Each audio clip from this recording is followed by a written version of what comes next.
नमस्कार जय जगन्नाथ। आपन को गोटे छुटिया कहानी कहबी आपन टिके शुणिबे। तो कहानीटा हूँ माँ पुअर। जड़े माँ पु जाऊे गोटे जगह जाऊे बाटर गोटे नई पड़ा। नई बहुत सुआ आसु थाए, बहुत पानी थाए। तो माँ पुओ दी जन नई पार होते पड़ो। से माँ कौच पुओ को बाबारे तुम हाथ धरिदे, कहीं बहुत जोरे सुआ जाऊँगी ते काले भसई नब, तेणु तुम हाथ धरदे। पुओ कौच माँ को ना माँ मु तो हाथ धरबी, तू मो हाथ धर।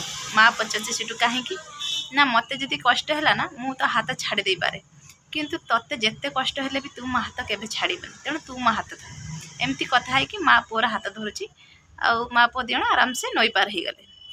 मो कहबार कारण हूँ जदि छोट बेले आम एत भरोसा माँ बापा रखिपुन जे सी आम हाथ के छाड़बे, तो आम जो बड़ हो जाऊँगी से माँ बापा को लेकिन वृद्धाश्रम में कहीं छाड़ दौरान कौन सी से भरोसा आम उपर करूना मो पिला बड़ हेले मते ता पाखरे रखिबो आ मो सेवा जत्न करिवो।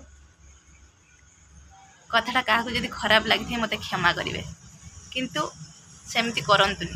माँ बापा आमको जदि भलसे लालन पालन करके बड़ कर वृद्धा काल ना आमको सहारा होते पड़ो ना कि आम नहीं वृद्धाश्रम में छाड़देवा। तांकर बयस होगला ना से सेवा जत्न आम पाखु खोजती ना वृद्धाश्रम में जाकि लोकों पाखु सेवा जत्न पाइबापी खोजती। तो कथाटे जदि खराब लगी मते क्षमा करेंगे।